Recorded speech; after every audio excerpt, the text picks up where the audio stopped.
Leitura do segundo livro de Samuel. Naqueles dias, palavra do Senhor foi dirigida a Natã nestes termos: Ó vai dizer ao meu servo Davi, assim fala o Senhor, quando chegar o fim dos teus dias e repousares com teus pais, então, suscitarei, depois de ti, um filho teu, e confirmarei a sua realeza. Será ele que construirá uma casa para o meu nome, e eu firmarei para sempre o seu trono real. Eu serei para ele um pai e ele será para mim um filho. Tua casa e teu reino serão estáveis para sempre diante de mim, e teu trono será firme para sempre.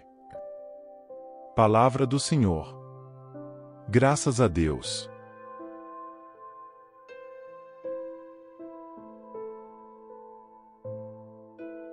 Leitura da Carta de São Paulo aos Romanos. Irmãos, não foi por causa da lei, mas por causa da justiça que vem da fé, que Deus prometeu o mundo como herança a Abraão ou à sua descendência. É em virtude da fé que alguém se torna herdeiro.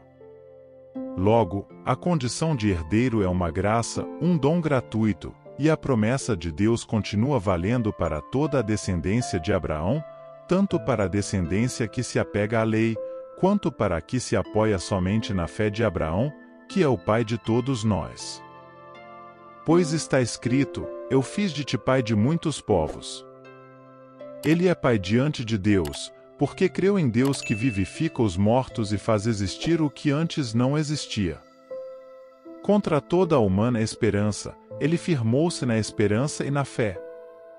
Assim, tornou-se pai de muitos povos, conforme lhe fora dito, assim será a tua posteridade.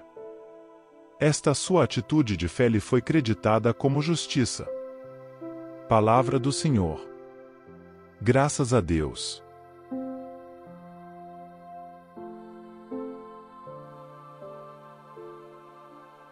Proclamação do Evangelho de Jesus Cristo segundo São Mateus. Glória a vós, Senhor. Jacó gerou José, o esposo de Maria, da qual nasceu Jesus, que é chamado o Cristo. A origem de Jesus Cristo foi assim: Maria, sua mãe, estava prometida em casamento a José, e, antes de viverem juntos, ela ficou grávida pela ação do Espírito Santo.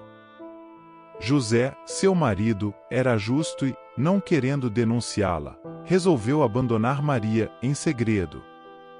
Enquanto José pensava nisso, eis que o anjo do Senhor apareceu-lhe em sonho e lhe disse: José, filho de Davi, não tenhas medo de receber Maria como tua esposa, porque ela concebeu pela ação do Espírito Santo.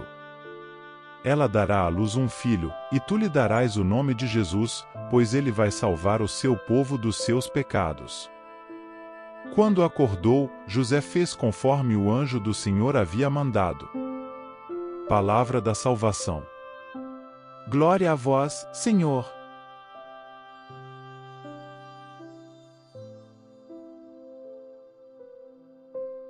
Queridos irmãos e irmãs em Cristo, hoje, gostaria de compartilhar com vocês uma mensagem de esperança e propósito, uma mensagem que nos conecta às nossas experiências diárias e nos leva a um encontro profundo com a Palavra de Deus. É uma mensagem que nos leva a refletir sobre a graça divina, o amor incondicional e a promessa de um futuro cheio de propósito e significado. Imagine a cena: você está em casa, cercado pelas responsabilidades do dia a dia. Talvez você esteja lutando com suas próprias dúvidas, medos e incertezas. Talvez você esteja enfrentando desafios em seu trabalho, em seus relacionamentos ou em sua saúde. Em meio a tudo isso, é fácil se sentir perdido, sem direção e sem esperança.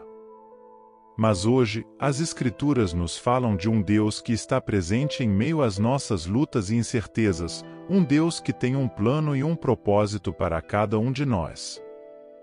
Na primeira leitura de hoje, do segundo livro de Samuel, vemos o rei Davi sendo lembrado da promessa de Deus de estabelecer um reino eterno através de sua linhagem. Essa promessa nos lembra que Deus está sempre trabalhando nos bastidores, mesmo quando não conseguimos ver ou compreender plenamente. Assim como Davi, cada um de nós tem um papel fundamental na história de Deus. Somos chamados a acreditar na promessa divina, mesmo quando tudo parece impossível. Na segunda leitura, São Paulo nos lembra que a fé de Abraão o tornou justo diante de Deus. Abraão acreditou nas promessas divinas, mesmo quando as circunstâncias pareciam contrárias. Ele colocou sua confiança em Deus, e essa fé foi-lhe creditada como justiça.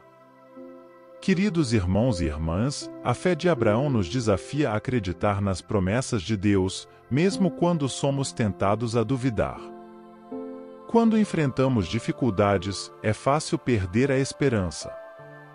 Mas a história de Abraão nos lembra que Deus é fiel às suas promessas, mesmo quando tudo parece impossível aos nossos olhos.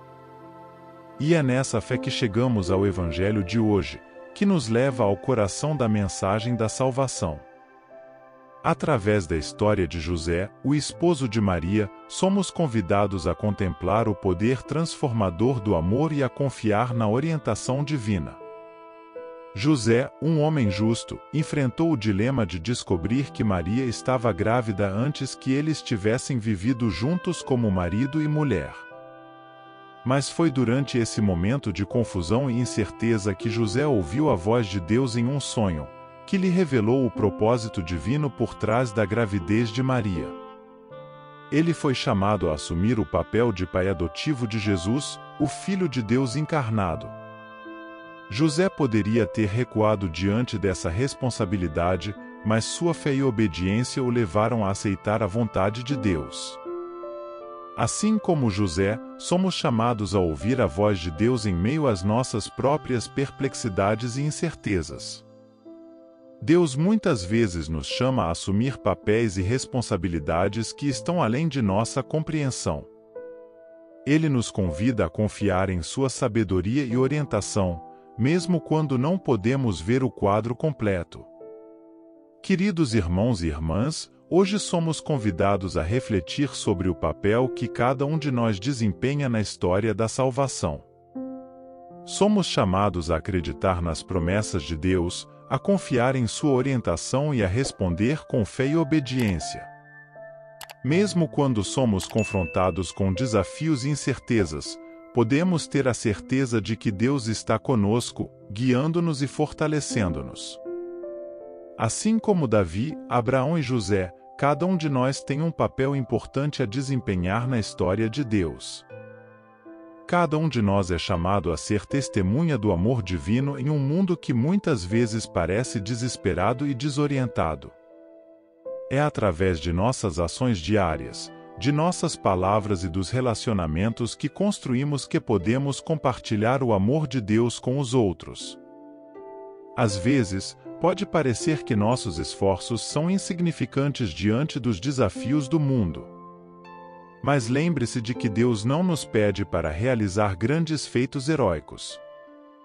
Ele nos pede para sermos fiéis em pequenas coisas, para amar nossos vizinhos como a nós mesmos, para perdoar aqueles que nos prejudicam, para estender a mão aos necessitados. Cada ação amorosa, cada palavra de encorajamento, cada gesto de bondade tem o poder de transformar vidas. Quando nos permitimos ser instrumentos do amor divino, abrimos caminho para a graça e a esperança florescerem. E é isso que o mundo tanto precisa hoje em dia. Queridos irmãos e irmãs, que esta mensagem da Palavra de Deus toque nossos corações e nos inspire a viver de acordo com a vontade divina. Que sejamos pessoas de fé, que confiam nas promessas de Deus mesmo quando tudo parece impossível. Que sejamos pessoas de amor, que compartilham o amor de Deus com todos aqueles que encontramos em nosso caminho. E que sejamos pessoas de esperança, que acreditam que, apesar das tribulações e desafios, Deus está conosco e nos conduzirá a um futuro cheio de propósito e significado. Que o Espírito Santo nos fortaleça e nos guie em nosso chamado como discípulos de Cristo. Que Ele nos ajude a discernir a vontade de Deus em nossas vidas e nos dê a coragem e a confiança para segui-la. E que, juntos, possamos ser testemunhas vivas do amor e da graça divina neste mundo necessitado. Rezem, meus irmãos e irmãs, pela orientação divina em suas vidas. Busquem a palavra de Deus com humildade e abertura de coração. E, acima de tudo, coloquem em prática o que aprendem, vivendo de acordo com os ensinamentos de Jesus Cristo. Que a graça de Deus esteja com vocês, os fortaleça e os guie em todos os momentos de suas vidas. Que assim seja. Amém.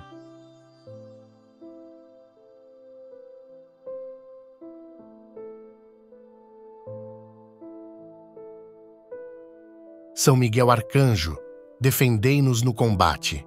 Sede o nosso refúgio contra as maldades e ciladas do demônio. Ordene-lhe Deus, instantemente o pedimos, e vós, príncipe da milícia celeste, pela virtude divina, precipitai no inferno a Satanás e aos outros espíritos malignos que andam pelo mundo para perder as almas. Amém.